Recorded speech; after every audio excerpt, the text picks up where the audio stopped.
여러분 안녕하십니까? 오늘 생방송 대한민국 2부는 조금 전 진행된 청와대 브리핑으로 시작합니다. 함께 보시겠습니다. 청와대 수석대변인 강유정입니다. 이재명 대통령은 오늘 오후 국민주권정부의 강력하고 유능한 안보를 주제로 제35차 수석보좌관 회의를 주재했습니다. 이재명 대통령은 모두 발언에서 구의역 참사 10주기를 맞아 서소문 고가차도 철거 현장 사고와 삼성역 GTX 철근 누락 문제를 짚으며 돈과 효율을 중시하는 안전관리 관행에 대해 엄정하게 대응할 것을 지시했습니다. 이어 이 대통령은 안전은 가장 효율적인 투자라며 국민의 목숨을 지키고 살리는데 정부의 역량을 집중할 것을 주문했습니다. 이 대통령은 글로벌 우주 항공 강국으로의 도약을 위해서는 과감한 예산 투입과 기술력 확보가 필수적임을 강조했습니다. 이 대통령은 우주 항공 발전의 핵심 주역으로 민간과 지방의 역할을 언급하며 경남과 전남 등 남부권을 우주 항공 종합 벨트로 육성하겠다고 밝혔습니다. 또한 정부도 우주 항공 산업이 경제와 안보의 새로운 성장 기반이 될 수 있도록 적극 지원하겠다고 말했습니다. 이 대통령은 최근 전통시장 방문 당시 상인들로부터 들은 현장의 목소리를 언급하며 전통시장들이 시설 개선에 대한 수요는 크지만 실제 개선까지 이어지는 과정에서 많은 어려움을 겪고 있다고 말했습니다. 특히 노후시설 정비 과정에서 상인회에 비용을 부담하게 하는 관행으로 최소한의 시설 개선조차 추진하지 못하는 것은 문제라며 정부 부담을 늘리고 민간 부담은 줄여 비용 부담을 이유로 할 수 있는데 못하는 일이 발생하지 않도록 할 것을 지시했습니다. 또한 이 대통령은 전통시장 유통 활성화를 위해 온라인 플랫폼 구축을 아이디어로 제안하며 다양한 수단을 활용한 활성화 방안을 적극적으로 강구할 것을 주문했습니다. 이어진 비공개 회의에서는 안보 1차장실이 중동 전쟁 계기, 국방 역량 강화 추진 방안과 무인 전투체계 군대로 신속 전환 방안, 미래 전쟁 상황 대비 예비 전력 혁신 추진 방안을 보고했습니다. 이 대통령은 보고를 듣고 사관학교 통합이 잘 추진되고 있는지 점검하며 계획한 것보다 실제 집행이 잘 되어야 한다 강조하고 신속하고 과감하게 추진해 줄 것을 당부했습니다. 이어 이 대통령은 이제는 인적 자원에 의존하는 군 구조의 의미가 점차 줄어들고 있다며 군 구조와 무기 체계 역시 변화해야 할 시점이 도래했다 말했습니다. 특히 현장을 바꾸기 위해서는 군 지휘관을 대상으로 미래전 및 첨단 무기 체계와 관련한 재교육이 필수적이라 짚으며 교육 내용 역시 시대 변화에 맞게 달라져야 하지 않겠느냐 질문했습니다. 아울러 이 대통령은 물적 구조의 변화는 계획대로 추진하는 것이 상대적으로 쉬우나 인적 구조 변화는 훨씬 어렵다며 세계 국방 태세 변화에 맞춰 철저히 대비할 것을 강조했습니다. 이 대통령은 SMR 등 첨단 기술 연구의 속도와 진척 상황을 점검하며 우리 군의 전투 체계 전환과 실질적인 인력 구조 개편, 재교육 문제 등을 철저히 대비할 것을 재차 지시했습니다. 이상입니다. 수석 보좌관 회의 관련 청와대 브리핑 듣고 오셨습니다. 관련한 자세한 내용은 이어지는 뉴스에서 전해드립니다. 오늘의 주요 소식입니다. 이재명 대통령이 서소문 고가차도 철거 현장 붕괴 사고, GTX-A 철근 누락 사태의 진상규명을 지시했습니다. 이 대통령은 조사 결과에 따라 엄정히 책임을 물어야 한다고 강조했습니다. 올해 1분기 가계소득이 증가했지만 소비 지출이 더 크게 늘면서 가계 여윳돈은 줄어든 것으로 나타났습니다. 특히 교통과 의료, 여행 관련 지출이 크게 늘었습니다. 법인 명의의 슈퍼카로 호화 생활을 즐기고 회사 돈으로 자녀 유학비를 댄 기업들이 무더기로 적발됐습니다. 국세청은 강도 높은 세무조사에 착수했습니다. 학교 현장 체험학습 중 안전사고가 발생해도 교사의 고의나 중과실이 없다면 책임을 면제하는 방안이 추진됩니다. 법률 지원 체계도 촘촘해집니다. 뉴스 첫 소식입니다. 이재명 대통령이 수석 보좌관 회의를 열어 서소문 고가차도 철거 현장 붕괴 사고, GTX-A 삼성역 구간 철근 누락 사태의 철저한 진상규명을 지시했습니다. 이 대통령은 조사 결과에 따라 지위 고하를 막론하고 엄정히 책임을 물어야 한다고 강조했습니다. 이혜진 기자입니다. 이재명 대통령은 승강장에서 홀로 작업하던 청년 노동자가 열차에 치여 숨진 구의역 참사를 조명하며 수석 보좌관 회의에 서두를 열었습니다. 구의역 참사 10주기를 맞았지만 그날 이후에도 여전히 수많은 노동자가 일터에서 목숨을 잃는 일이 반복되고 있다는 문제의식에서입니다. 이 대통령은 올해 1분기 산업재해 사망자가 크게 줄긴 했지만 우리 사회 일각에 안전보다 돈, 효율을 중시하는 관행은 여전하다고 지적했습니다. 그러면서 지난 26일 발생한 서소문 고가차도 철거 현장 붕괴 사고와 GTX-A 삼성역 구간 철근 누락 사태도 이런 병폐에서 비롯된 건 아닌지 철저히 조사하라고 지시했습니다. 관계기관은 신속하게 진상을 규명하고 그 결과에 따라 지위 고하를 막론하고 엄정하게 책임을 물어야 되겠습니다. 경제 상황 전반에 대해선 수출이 크게 성장하고 있지만 골목 상권엔 온기가 부족하다고 진단했습니다. 그러면서 많은 서민이 생계에 기반을 둔 전통시장 현대화를 지원하고 전국 시장을 하나로 연결하는 온라인 유통 플랫폼도 활성화하면 좋겠다고 제안했습니다. 미래 먹거리이자 핵심 전략 산업인 우주항공 산업의 중요성도 강조했습니다. 한국판 스페이스X 탄생을 위해 경남과 전남 등 인프라를 갖춘 남부지방을 우주항공 종합벨트로 키울 필요가 있다는 겁니다. 과감한 연구개발 투자로 세계 최고 수준의 기술력 확보를 강조한 이 대통령은 우주항공이 우리 경제와 안보의 새 발판이 될 수 있게 적극 지원하겠다고 힘주어 말했습니다. KTV 이혜진입니다. 한국은행이 금융통화위원회를 열고 기준금리를 연 2.5%로 동결했습니다. 올해 경제성장률 전망치는 지난 2월보다 대폭 높인 2.6%로 상향했습니다. 보도에 김유리 기자입니다. 한국은행 금융통화위원회가 현재 연 2.5%인 기준금리 수준을 유지하기로 했습니다. 지난해 5월 이후 8차례 연속 약 1년째 기준금리를 동결한 겁니다. 이번 금통위에서는 금통위원 7명 중 2명이 금리를 2.75%로 인상하는 것이 바람직하다는 의견을 냈습니다.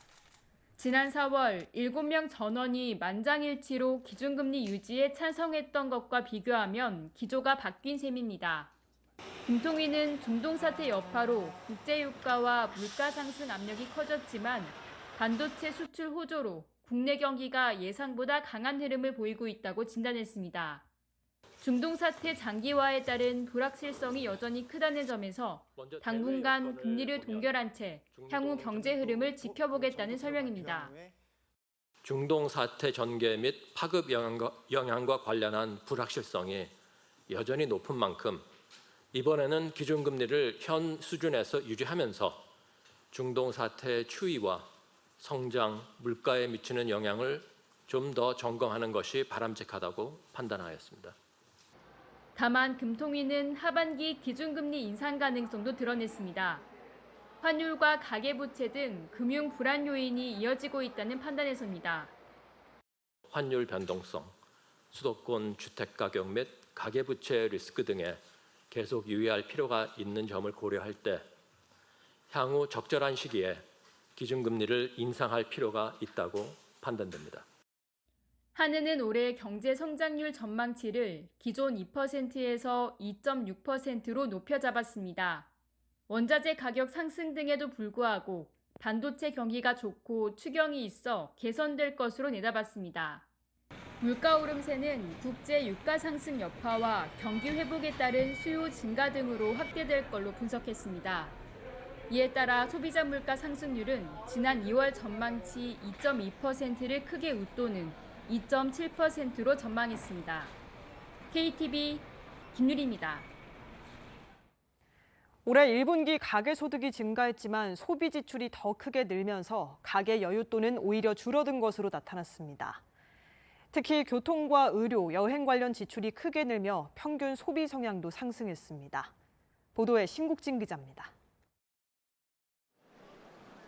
국가 데이터처가 발표한 올해 1분기 가계 동향 조사 결과 가구당 월 평균 소득은 548만 1,000원으로 나타났습니다. 1년 전보다 2.4% 증가한 겁니다. 근로소득은 0.3% 늘어나는 데 그쳤지만 사업소득과 이전소득이 증가세를 보이며 전체 소득 상승을 이끌었습니다. 특히 공적 이전소득과 사적 이전소득이 모두 늘면서 이전소득은 10% 가까이 증가했습니다. 가구당 월 평균 소비 지출은 310만 5천 원으로 지난해 같은 기간보다 5.3% 증가했습니다.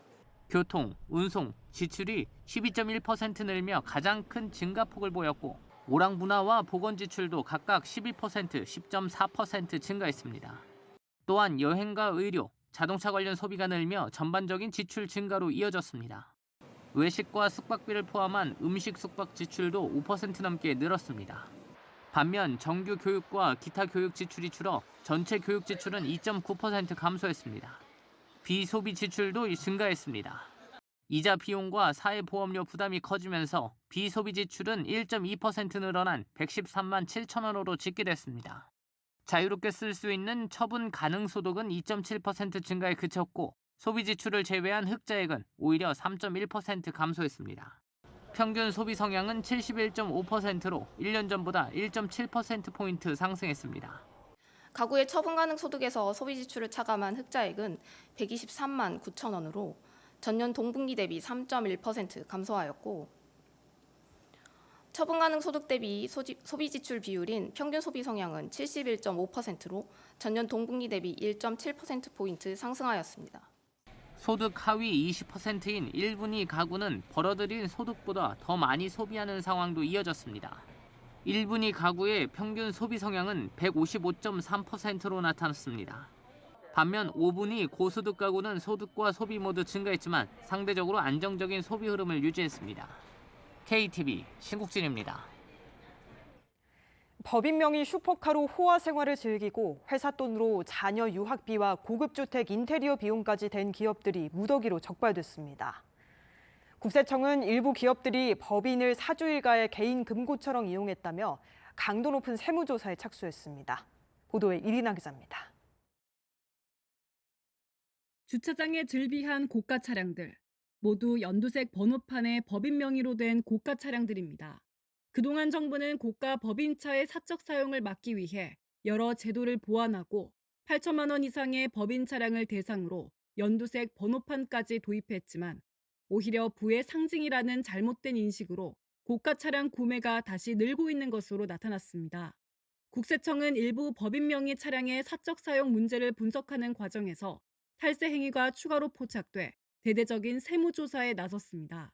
조사 대상은 모두 19개 법인으로 이들이 보유한 고가 차량은 90대, 금액만 300억 원에 달합니다. 전체 탈루 혐의 금액은 약 3천억 원에 이릅니다. 일부 기업 사주들은 수십억 원대의 슈퍼카를 법인 명의로 구입한 뒤 사실상 개인 차량처럼 사용한 것으로 드러났습니다.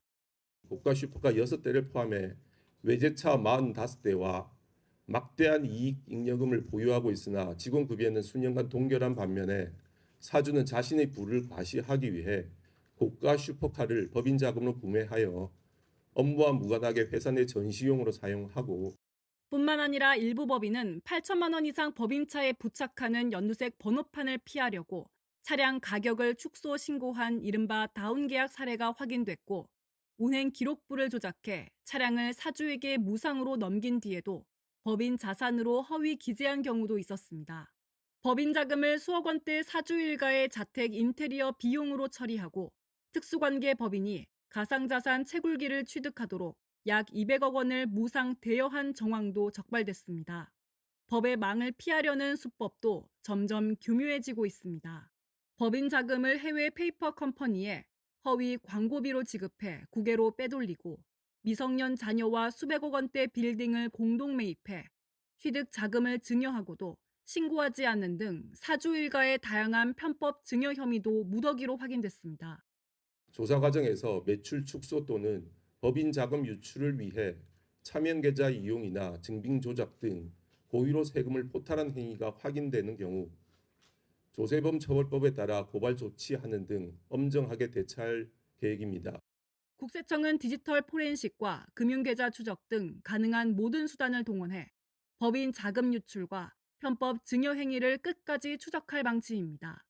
KTV 이리나입니다. 학교 현장 체험학습 중 안전사고가 발생해도 교사의 고의나 중과실이 없다면 책임을 면제하는 방안이 추진됩니다. 안전사고 책임 부담으로 수학여행과 수련회가 줄어든다는 우려가 나오자 정부가 교사 보호와 업무 부담 완화 대책을 내놨습니다. 최다희 기자입니다. 지난 2022년 11월 강원 속초에서 현장 체험학습에 나섰던 초등학생이 버스에 치여 숨지는 사고가 발생했습니다. 이후 인솔교사에게 유죄 판결이 내려지면서 학교 현장에서는 안전사고 책임 부담에 대한 우려가 커졌습니다. 현장 체험학습은 교실 밖에서 배움을 넓히는 교육활동이지만 사고가 났을 때 교사 개인에게 책임이 몰릴 수 있다는 불안 때문에 수학여행과 수련회 운영이 위축되고 있다는 지적이 나왔습니다. 실제 지난해 초등학교의 수련회와 수학여행 실시율은 48.1%로 1년 전보다 낮아졌습니다. 교육부는 교사들이 안전사고 책임 부담에서 벗어나 교육활동에 전념할 수 있도록 보호체계를 마련하기로 했습니다. 핵심은 현장 체험학습 중 사고 발생 시 교사의 면책권을 강화하는 것입니다. 교육활동 중 안전사고가 발생하더라도 고의 중과실이 아닌 경우에는 모든 민형사상 책임을 지지 않도록 교사의 면책 범위를 대폭 확대하는 방향으로 학교안전법 개정을 신속히 추진하겠습니다. 법률 지원 체계도 촘촘해집니다. 안전사고가 발생하면 교육청 전담팀이 즉시 사고 수습에 나서고 사고 발생 초기부터 전담 변호사를 지정해 법률 상담부터 소송 대응까지 전 과정을 밀착 지원합니다. 사고 예방을 위한 보조 인력도 늘어납니다. 기존에는 학생 10명당 1명 기준이었지만 앞으로는 학급당 1명으로 배치 기준을 확대합니다. 한편 교사의 과중한 행정 업무 부담도 줄이기로 했습니다. 전국 교육지원청에 현장체험학습 전담 인력을 배치해 기존의 교사가 맡아오던 계약과 보조 인력 배치, 안전점검 업무를 덜어주기로 했습니다. 아울러 숙식과 차량, 프로그램 운영은 물론 안전관리까지 민간업체가 책임지는 현장체험학습 패키지 상품도 확대할 계획입니다. KTV 최다입니다.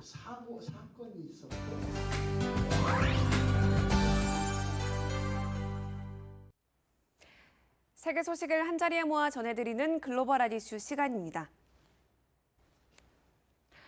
미국 정부가 아프리카 에볼라 확산 차단에 총력을 기울이고 있습니다. 미국 내 유입을 막기 위해 입국 제한과 공항 검역도 강화했습니다. 자세히 살펴보시죠.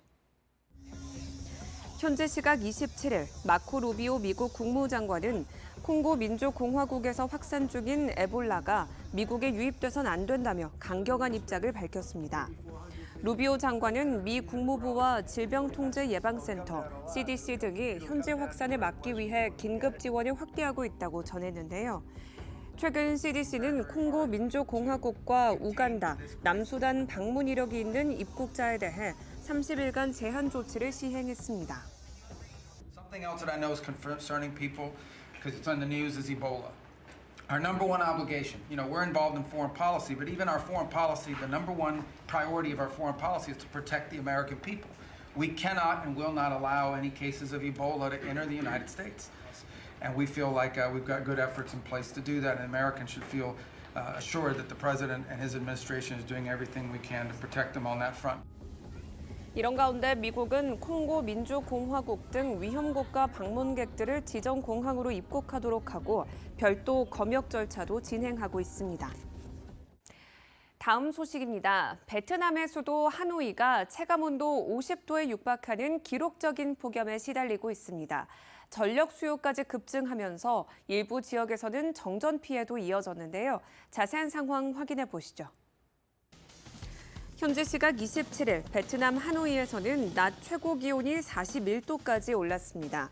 기록적인 폭염에 도로 열기까지 더해지며 한낮 체감 온도는 50도를 넘기기도 했는데요. 시민들은 물론 야외에서 일하는 노동자들은 견디기 힘든 수준의 더위라며 숨이 막힐 것 같다고 호소했습니다.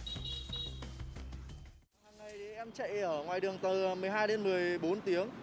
Chạy trong những cái giờ nó nắng này thì mới có nhiều đơn chứ chạy nó mát thì đơn lại ít nên là trời nắng này mình cố gắng mình chạy một chút thì nó vẫn kiếm được thôi, nhưng mà tuy là nó hơi mệt nhưng mà mình cũng chịu được.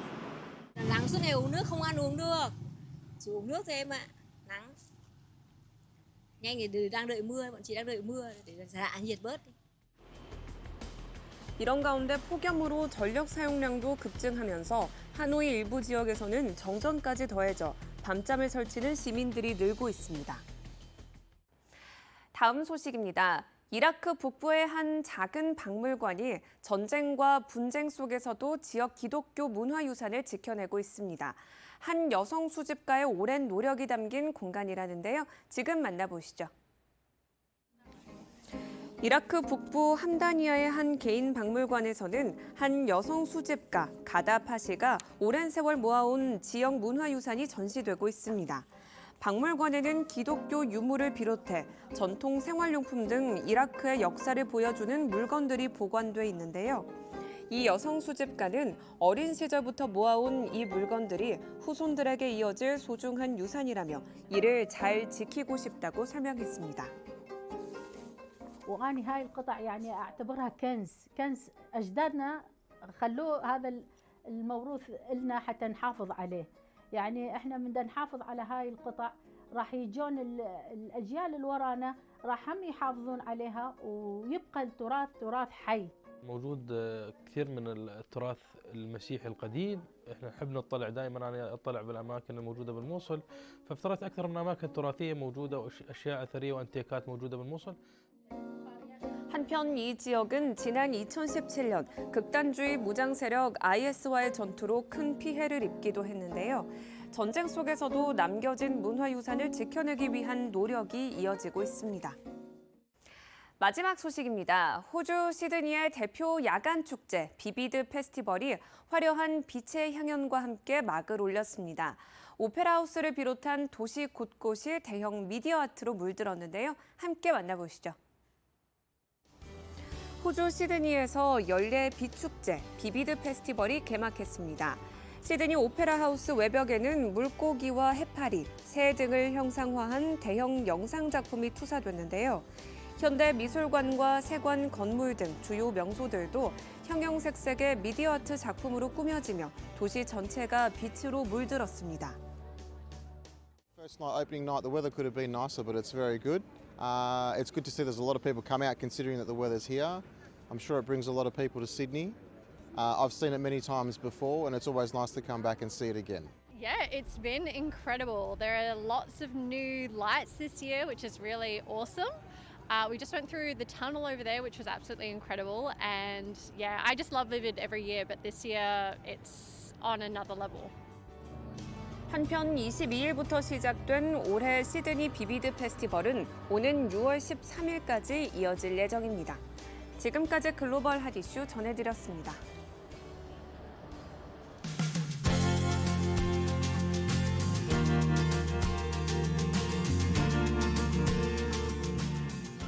오늘의 여행을 떠나요 시간에는 국내 여행 갈 때 유용한 디지털 관광 주민증을 활용한 여행으로 떠나봅니다. 서울 스튜디오 연결하기 전에 영상으로 먼저 만나보시죠.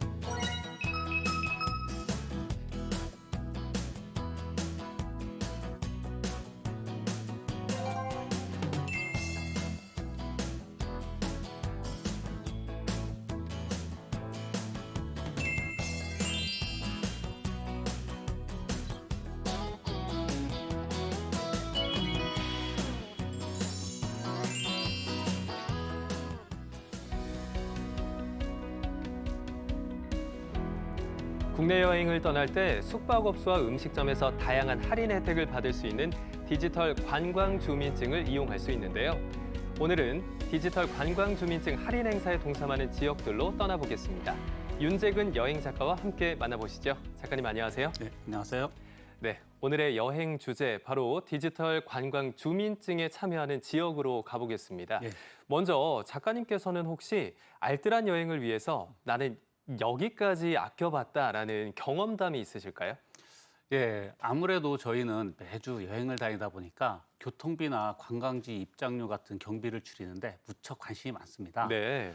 그래서 평소 여행 가기 전에 그 지역에 쓸 수 있는 할인 쿠폰이 있는지 체크해보거나 미리 예매하면 할인되는 것들이 있는지 찾아보곤 하는데요. 사실 이런 게 하나씩 보면 크지 않아도 모아보면 꽤 차이가 나거든요. 하지만 매번 일일이 찾아보는 게 조금 번거롭고 힘든 일이긴 합니다. 그래서 요즘엔 디지털 관광 주민증을 많이 활용하고 있는데요. 디지털 관광 주민증을 미리 핸드폰에 발급받아 두면 참여 지역에서 관광지 입장료나 체험 프로그램 할인 같은 혜택을 받을 수 있거든요. 네. 그리고 이게 생각보다 사용할 수 있는 곳도 다양하고 할인 폭도 꽤 큰 편이라서 상당히 도움이 되고 있습니다. 그리고 무엇보다 예전처럼 여기저기 찾아다니며 검색하지 않아도 되니까 시간도 절약되고 여러모로 유용하게 잘 사용하고 있고요. 여행을 계획하신다면 출발하시기 전에 한 번 정도 확인해 보시는 게 여행 경비를 아끼는 데 도움이 되실 겁니다. 네, 저도 오늘 새롭게 알게 됐는데요. 말씀해주신 디지털 관광주민증, 전국의 많은 지역에서 참여하고 있습니다. 어떤 지역들이 있는지 지도로 먼저 살펴보겠습니다. 자, 경기도와 강원도, 충청도, 경상도, 전라도까지 전국 44개 지역에서 디지털 관광주민증을 활용해 알뜰한 여행을 즐기실 수 있는데요. 숙박과 식당, 레저까지 다양한 곳에서 사용 가능한 쿠폰들을 발급받을 수 있으니까요. 국민 여러분의 많은 관심과 활용 부탁드리겠습니다. 자, 이제 본격적으로 다양한 여행지 떠나볼 텐데요. 작가님, 오늘 먼저 떠나볼 곳 바로 강원도 삼척입니다. 공기 좋고 물 맑은 삼척이잖아요. 어디 관광지를 가보는 게 좋을까요? 예, 삼척으로 먼저 가보겠습니다.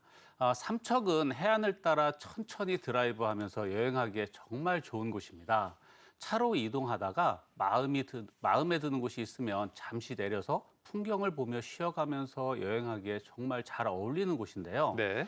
저는 먼저 대아리 동굴지대를 추천드리고 싶습니다. 환선굴이나 대금굴 같은 석회동굴이 있는 곳인데요. 수억 년 동안 만들어진 신비로운 자연의 모습을 직접 볼 수 있어서 삼척 여행을 시작하기에 알맞은 장소이기도 하고 동굴 속은 여름에도 시원해서 더위를 식히기에도 제격입니다. 네. 그 다음에는 드라이브 명소인 새천년 해안도로를 따라 이동해 보시면 좋은데요.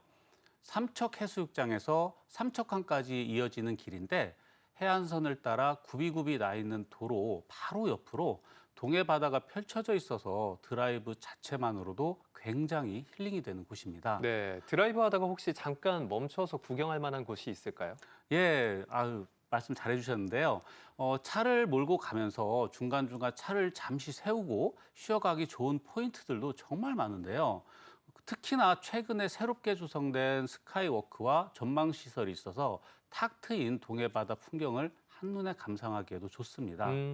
그리고 조금 더 내려가면 초곡 용굴 촛대바위길도 꼭 들려보시면 좋겠습니다. 해안절벽과 기암괴석 풍경이 굉장히 독특한 곳인데 바다 위로 잘 정비된 길을 따라 바다를 보면서 가볍게 산책하기 좋은 곳입니다. 용굴 촛대바위를 보신 후엔 조금 더 내려가면 장우항이 나오는데요. 물빛이 굉장히 맑고 잔잔해서 여름에는 스노클링이나 투명 카약 같은 물놀이를 즐기러 오시는 분들이 무척 많은 곳입니다. 그렇군요. 그리고 삼척에는 이렇게 한 곳만 빠르게 보고 이동하는 여행보다는 해안도로를 따라 천천히 이동하면서 중간중간 풍경 좋은 곳에 머물렀다가 가는 방식이 정말 잘 어울리는 여행지입니다. 네, 설명을 듣다 보니까 삼척이 생각보다 볼거리, 즐길거리가 굉장히 많은 다채로운 여행지구나라는 생각이 드는데요. 자, 그러면 이번엔 또 다른 매력을 갖고 있는 강원 지역으로 한번 가보겠습니다. 바로 정선인데요. 제가 생각할 때 정선은 산이 많은 지형이 아닌가라는 생각이 들어서 좀 더 한적하고 소박한 마을이 아닐까 생각이 듭니다. 정선에서는 어떤 것들을 즐길 수가 있을까요? 예, 정선은 강원도 특유의 조용하고 여유로운 분위기를 느끼기 좋은 지역인데요. 자연 풍경을 천천히 즐기면서 쉬어가기 좋은 여행지라고 생각이 듭니다. 먼저 추천드리고 싶은 곳은 가리왕산 케이블카입니다. 케이블카를 타고 가리왕산 정상부까지 편하게 올라갈 수 있는데요. 올라가는 동안 정선의 깊은 산세와 울창한 숲 풍경이 굉장히 시원하게 펼쳐집니다. 네. 그리고 상부 주차장에 도착하면 백두대간 능선이 멀리까지 이어지는 모습을 볼 수 있는데요. 높은 곳에서 바라보는 정선 풍경이 탁 트여 있어서 많은 분들이 좋아하는 곳입니다. 네, 지금 화면으로 보니까 눈이 다 시원해진다라는 생각이 들 정도로 풍광이 굉장히 멋있네요. 네, 맞습니다. 그리고 계절마다 분위기도 많이 달라져서 어느 계절에 가도 멋있는 매력을 느낄 수 있는 곳이기도 합니다. 네. 이제 가리왕산에서 백두대간의 웅장한 모습을 보신 후엔 정선의 또 다른 명소인 변방치 스카이워크를 소개해드리고 싶은데요. 이곳은 깎아지른 절벽 위에 전망대가 설치돼 있어서 동강 풍경을 높은 곳에서 내려다볼 수 있는 곳입니다. 특히 아래쪽으로 굽이져 흐르는 강과 한반도를 닮은 지형을 함께 볼 수 있어서 정선을 대표하는 전망 명소로 많이 알려져 있는데요. 바닥이 투명한 유리로 되어 있어서 아찔한 스릴을 느낄 수도 있고 풍경 자체가 워낙 좋아서 사진 찍으러 오시는 분들이 정말 많은 곳입니다. 네. 정선은 이렇게 조용한 산 풍경과 시원한 전망을 함께 즐길 수 있다는 점이 큰 매력으로 다가오는 곳인데요. 천천히 머물면서 자연을 느끼고 싶은 분들께 잘 어울리는 여행지입니다. 네, 이렇게 관광지를 둘러봤다면 또 정선에서만 맛볼 수 있는 맛있는 음식들도 있을 것 같은데 추천해 줄 만한 식당이 있을까요? 예.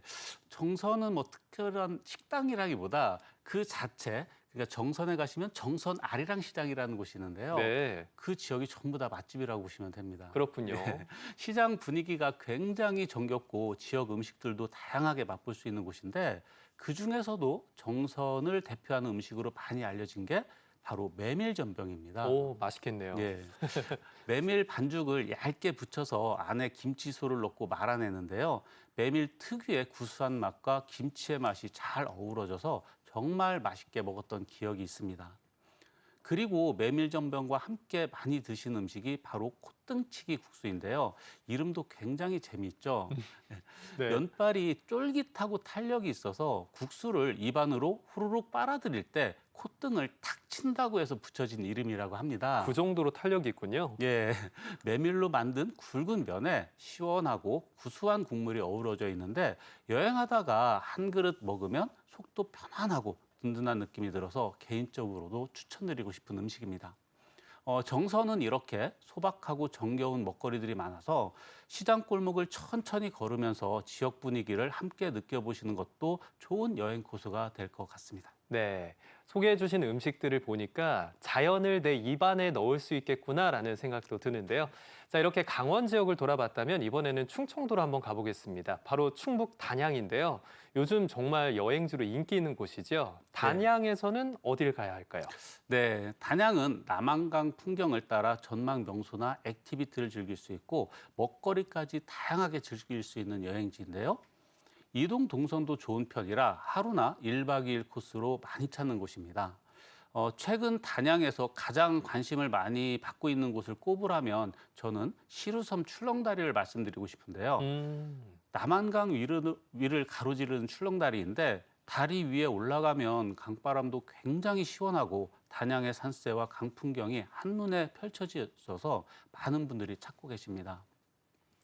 그리고 이 시루섬에는 풍경도 아름답지만 오래전에 큰 홍수가 났을 때 당시 주민들이 함께 위기를 겪어낸 이야기로 알려진 곳인데요.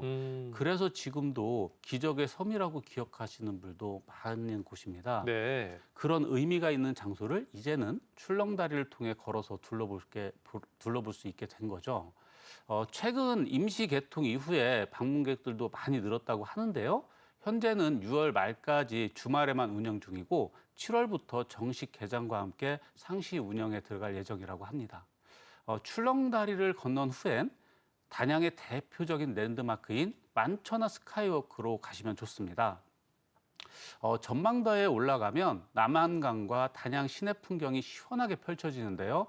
풍경 자체가 워낙 탁 트여 있어서 단양을 처음 가시는 분들도 만족도가 높은 여행지입니다. 그렇군요. 그리고 집 와이어나 알파인 코스터 같은 체험 시설도 함께 있어서 활동적인 여행을 좋아하시는 분들도 많이 찾는 곳입니다. 네. 그리고 만천하 스카이워크를 내려오시면 바로 옆에 있는 단양강 잔도를 걸어보시길 추천드립니다. 수직절벽을 따라서 잔도길이 이어져 있는데 수면 위에 설치된 잔도를 걷다 보면 무리를 걷는 느낌이 굉장히 좋습니다. 길도 완만해서 남녀노소 부담 없이 누구나 걷기 좋은 곳이기도 합니다. 자, 걷고 나면 좀 출출해질 것 같은데요? 예. 이렇게 걷고 나면 그 다음엔 단양 구경시장에 들러서 먹거리를 즐겨보시면 좋은데요.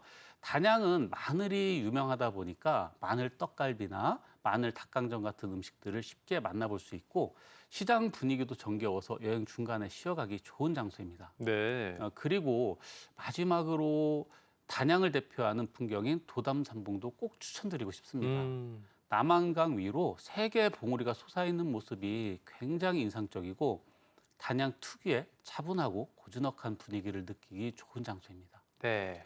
단양은 이렇게 전망을 즐기는 재미도 있고 걷는 즐거움 그리고 지역 먹거리까지 함께 경험할 수 있어서 누구와 함께 가도 만족도가 높은 여행지인 것 같습니다. 네, 이렇게 단양의 여러 가지 매력에 대해서 소개를 해주셨는데 저는 가장 저의 귀를 사로잡았던 게 바로 단양 구경시장 먹거리였어요.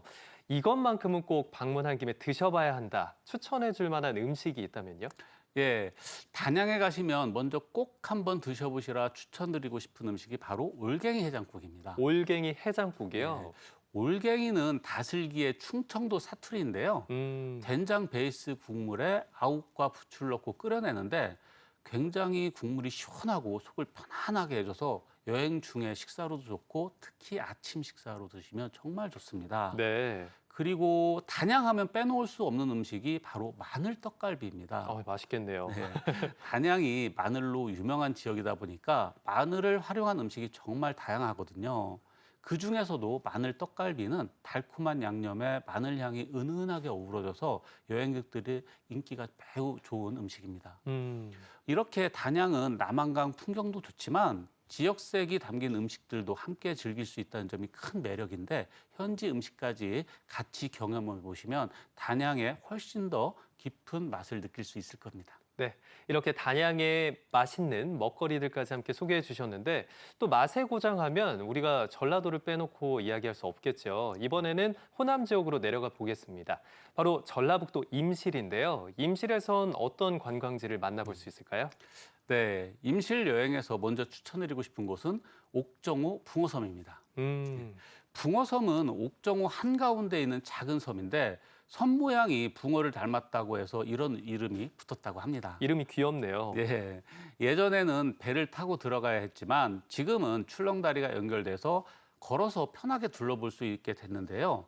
특히 아침 시간대 물 한 개가 피어오르는 풍경은 굉장히 아름다운 곳으로 알려져 있는 섬입니다. 네. 붕어섬 안쪽에는 산책로와 생태공원도 잘 조성돼 있고 계절마다 형형색색의 꽃이 피어서 꽃을 감상하면서 여유롭게 산책하기로도 정말 좋은 곳인데요. 옥정호에서 출렁다리랑 붕어섬을 둘러보시고 나면 호수 둘레를 따라 천천히 걸어보시길 추천드립니다. 최근에 호숫가 절벽에 무장의 잔도길이 길게 조성됐는데요.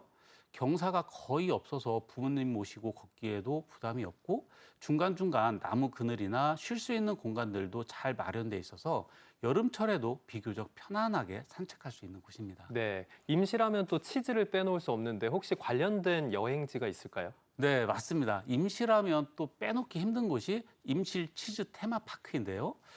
유럽풍 건물들과 넓은 광장이 잘 조성돼 있어서 가족 단위 여행객들도 많이 찾는 곳인데 치즈 만들기 체험 프로그램도 있고 산책하기가 정말 좋은 곳입니다. 특히나 올해는 장미 축제가 열린다고 합니다. 그래서 더 많은 분들이 찾고 계시다고 하는데요. 테마파크 곳곳에 장미가 어우러져 있어서 평소와는 또 다른 분위기를 느낄 수 있다고 합니다. 네. 임실은 이렇게 옥정호의 차분한 자연 풍경과 치즈 테마파크의 이국적인 분위기까지 함께 즐길 수 있다는 점이 굉장히 매력적인 곳입니다. 네, 가족 단위 여행객이 함께 가기에도 굉장히 좋겠네요. 자, 마셀고장에 내려갔습니다. 우리가 전북 임실에서 어디를 가서 뭘 먹어야 참 잘 먹고 여행을 마쳤다라고 이야기할 수 있을까요? 네, 임실에 오셨다면 아무래도 임실 치즈를 활용한 음식들을 한번 드셔보시라고 추천드리고 싶습니다. 네. 그 중에서도 가장 많이 찾는 메뉴가 바로 임실 치즈 피자인데요. 사실 임실이 지금의 치즈 고장으로 자리 잡게 된 데는 특별한 이야기가 있습니다. 1960년대에 벨기에 출신 지정환 신부님이 주민들과 함께 치즈를 만들기 시작한 것이 계기가 되었는데요. 그렇게 시작된 치즈 문화가 지금까지 이어지면서 임실을 대표하는 지역 특산물로 자리 잡게 된 겁니다. 그렇군요. 예, 그래서인지 임실 치자는 전체적으로 맛이 고소하고 부드러운 편인데요. 피자에도 치즈가 풍부하게 올라가 있어서 담백하면서도 진한 치즈 맛을 제대로 느낄 수 있어 아이부터 어른까지 부담 없이 즐기기 아주 좋습니다. 네. 그리고 임실에는 구워 먹는 치즈 같은 메뉴들도 많이들 드시는데요. 치즈를 살짝 구우면 겉은 노릇하고 안쪽은 부드러운 식감이 살아있어서 그냥 먹기에도 좋고 간단한 간식으로 즐기기에도 아주 좋을 것 같습니다. 임실은 이렇게 자연 풍경도 좋지만 지역의 역사와 함께 이어져 온 치즈 문화를 직접 맛으로 경험해 볼 수 있다는 점도 굉장히 매력적인 것 같습니다. 네, 이렇게 전라도 지역을 여행했다면 이번에는 마지막으로 경상도로 한번 넘어가 보겠습니다. 바로 경남 거창인데요. 거창은 여행지가 맞나 싶을 정도로 저에게는 조금 생소한 곳이에요. 어떤 여행을 할 수 있을까요? 네, 거창은 비교적 생소한 여행지로 느껴지신 분들이 많은데요. 자연 풍광이 굉장히 아름답고 개성 있는 명소들이 많아서 최근에 관심이 높아지고 있는 지역입니다. 먼저 추천드리고 싶은 곳은 가막산인데요. 이곳은 차를 타고 정상 바로 앞까지 편하게 올라갈 수 있어서 등산 부담 없이 풍경을 즐기기 아주 좋습니다. 네. 보통 가막산 하면 가을에 보랏빛으로 물드는 아스타 국가를 떠올리시는데요. 얼마 전에 정상 부분을 크게 한 바퀴 돌 수 있는 무장의 나눔길이 새로 생겼습니다. 네, 무려 해발 900m의 고지대에 경사가 완만한 데크길이 잘 조성돼 있어서 어르신들이나 어린 자녀들과 함께 편안하게 참 걷기 좋은 곳이고 숲길을 걷는 내내 멀리 덕유산과 지리산 그리고 가야산과 같은 명산들이 한눈에 들어오는데 한여름에도 고지대 특유의 시원한 바람과 쾌적한 숲길 분위기를 느끼실 수 있습니다. 그리고 거창하면 또 빼놓을 수 없는 곳이 우두산에 있는 Y자형 출렁다리인데요. 네. 국내 최초로 세 곳의 절벽을 공중으로 연결한 독특한 구조입니다. 오, 신기하네요. 예, 일반적으로 일자형 출렁다리와는 확실히 다른 아찔함을 느낄 수 있는데 다리 위에 올라서면 발 아래로 깊은 협곡과 폭포가 펼쳐져 있고 기암 괴석이 한눈에 들어오는데요. 특히 세 갈래 길이 만나는 중앙 지점에 서면 주변 산세가 360도로 펼쳐지는데 출렁다리 자체의 스릴도 인상적이지만 주변의 웅장한 풍경과 어우러지는 아름다운 게 진짜 매력적인 곳입니다. 네. 자, 이렇게 경남 거창까지 다녀왔습니다. 오늘은 디지털 관광 주민증 참여 지역들로 알차게 떠나봤는데요. 다양한 혜택과 즐길 거리들이 준비되어 있으니까요. 여행 가기 전 꼭 한번 알아보셔서 똑똑하고 알뜰한 여행 떠나시면 좋겠습니다. 지금까지 윤재근 여행 작가와 함께했습니다. 오늘 말씀 고맙습니다. 네, 감사합니다.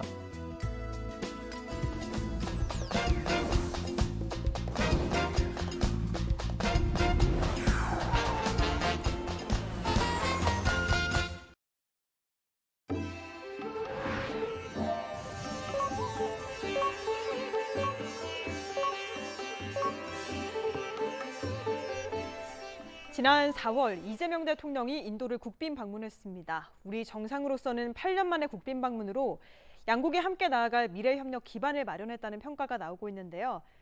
이번 국빈 방문의 핵심 성과, 이성우 주 인도 대사 연결해 직접 들어보도록 하겠습니다. 대사님 안녕하세요. 네, 안녕하세요. 네, 반갑습니다. 자, 먼저 인도 이야기부터 시작해 보겠습니다. 최근 글로벌 외교 무대에서 인도의 위상이 확연히 달라졌음을 느낍니다. 전 세계 주요국들이 인도에 러브콜을 보내고 있는 상황인데요. 인도가 이렇게 급부상한 이유, 어디에 있다고 보시는지요? 사실 국제사회가 인도를 바라보는 시각은 지난 세기나 금세기 초반까지만 해도 엄청난 인도의 잠재력에 비해서 국내 정치적인 불안정이나 사회 경제적인 낙후성이 발목을 잡으면서 그러한 잠재력이 실현되지 못해 왔습니다. 이러한 것 때문에 다소 인도에 대해서는 아쉬움이나 안타까움의 대상으로 바라보던 것이 국제사회의 일반적인 시각이었죠. 그런데 이러한 인도를 바라보는 시각이 2014년 모디 총리 집권 이후에 완전히 바뀌었다고 말할 수 있겠습니다. 모디 총리 집권 이후에 10년에 걸친 이어지는 개혁, 꾸준한 경제 성장이 이제 인도는 후퇴할 수 없는 발전 궤도에 진입한 경제로 받아들여지고 있습니다. 이러한 것들이 인도에 대한 구애가 이어지는 이유라고 볼 수 있습니다. 잘 아시는 대로 인도는 세계 최다 인구 국가입니다. 15억에 달하는 인구를 가지고 있는데요. 최근 10여 년 동안 연 6, 7%의 경제 성장을 이어가고 있습니다. 현재 1인당 GDP가 3,000불 수준인데 생각해 보시면 만약에 1인당 GDP가 1만 불로 올라가게 되면 인도는 15조 불, 2만 불로 올라가게 되면 30조 불의 막강한 경제 규모를 가지는 경제 대국으로 성장할 예정입니다. 현재로서도 이미 사회 경제권으로 올라섰고요. 조만간 독일을 넘어서서 3위 경제 대국으로 올라설 걸로 예상이 되고 있습니다. 이에 더해서 인도의 또 독특한 지정학적 위치를 얘기하지 않을 수 없습니다.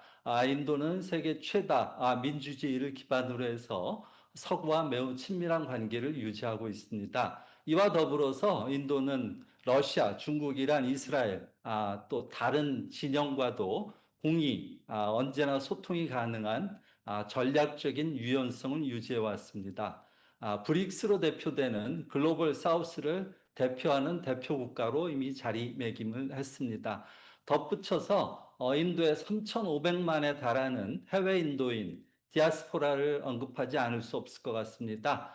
주요 영연방 국가를 포함해서 중동에 1,000만의 인도 해외 인도인이 거주를 하고 있고요. 태평양, 아프리카, 카리브 등의 과거 역사로부터 비롯된 인도계 또 국민들이 골고루 분포하고 있어서 이러한 3,500만에 달하는 막강한 디아스포라가 인도의 새로운 저력으로 부각되고 있습니다.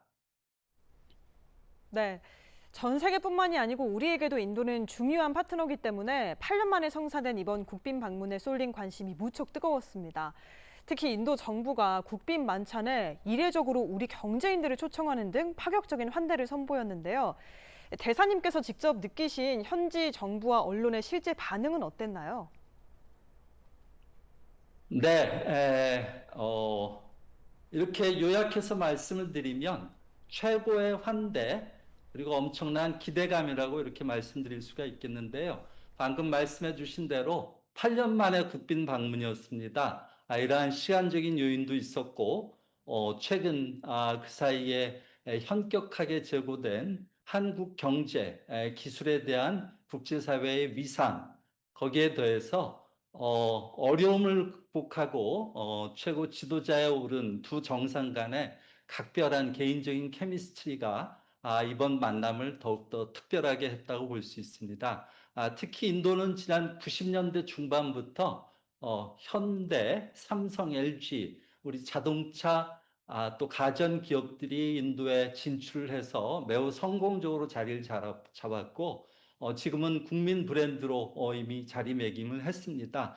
최근에 또 한류의 급격한 확산은 한국을 바라보는 인도 국민의 전반적인 인식을 크게 또 바꾸어 놓았습니다. 2047년도 선진국 도약 또 자립 인도를 꿈꿔 나가는 인도의 입장에서는 조선이나 AI 반도체, 배터리 등 세계 최고의 기술을 가진 대한민국을 또 아주 이상적인 또 꼭 잡아야 하는 경제 파트너로 인식을 하고 있습니다. 네. 우리와 인도는 2015년에 특별 전략적 동반자 관계를 맺은 이후 꾸준히 신뢰를 쌓아왔는데요. 이번 방문은 그간 다져온 우호 관계를 바탕으로 또 협력의 밀도를 높이는 계기가 되지 않았나 싶은데 이번 순방을 통해 거둔 여러 가지 성과 중에 우리 국민과 경제인들이 주목할 만한 핵심 성과를 꼽는다면 어떤 게 있을까요? 네, 피상적으로 우선 말씀을 드리면 5년간의 협력 비전을 담은 공동 전략 문서와 조선 분야 포함한 3건의 부속서, 15건의 정부 간 MOU, 34건의 기업 간 MOU 및 사업 계약서를 이번 방문을 계기로 체결하였습니다. 조금 풀어서 설명을 드리면 우선 첫 번째 주목하실 것이 이번에 제2의 대인도 한국 투자 물결을 열었다 이렇게 말씀을 드릴 수가 있겠습니다. 특히 아까 말씀드린 대로 우리 90년대 우리 가전 그다음에 자동차 기업들이 를 주도로 해서 만들어졌던 첫 번째 투자 물결이 있었는데요. 이번에는 조선이나 중소 중견기업을 위요한 두 번째 투자 물결이 크게 열릴 걸로 기대를 하고 있습니다. 이러한 두 번째 투자 물결을 토대로 해서 방산, 원자력, AI 등 또 보다 전략적으로 친밀한 국가 간에 열어갈 수 있는 그러한 분야에서의 협력을 열 수 있는 단초를 마련했습니다.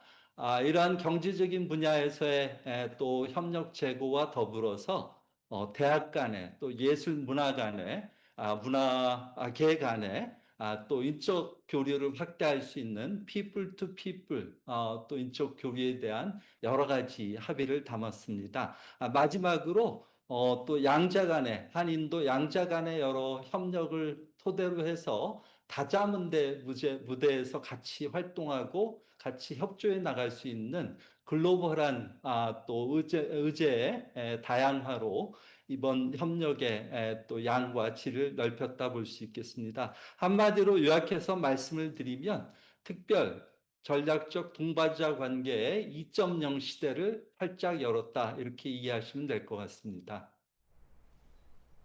네, 이번 순방을 통해 마련된 양국 간 협력의 동력이 체감할 수 있는 변화로 이어지길 기대해 보겠습니다. 지금까지 이성호 주 인도 대사와 이야기 나눴습니다. 오늘 말씀 고맙습니다. 고맙습니다.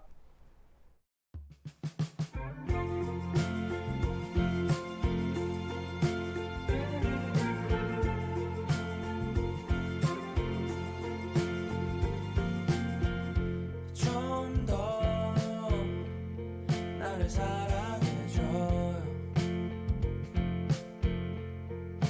가끔은 멀어 너와 나의 사이가 서툰 표현이라도 내게 말해줘요. 나와 눈을 맞추며 잔뜩 안아줘요. 부서질 만큼 알고 있죠. 나는 이미 다 준걸요.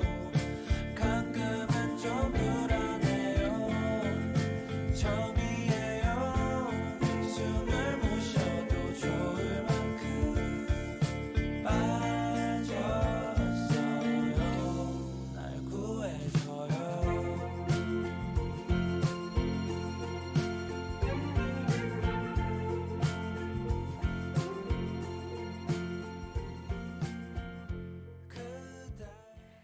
최근 이틀 연속 비가 이어지다가 오늘부터는 다시 더위가 시작될 예정인데요. 널뛰는 날씨로 감기 걸리기 쉬운 환경이니까요. 면역과 개인 위생 관리에 신경 쓰셔야겠습니다. 오늘 저희가 준비한 소식은 여기까지입니다. 시청해주신 여러분 고맙습니다.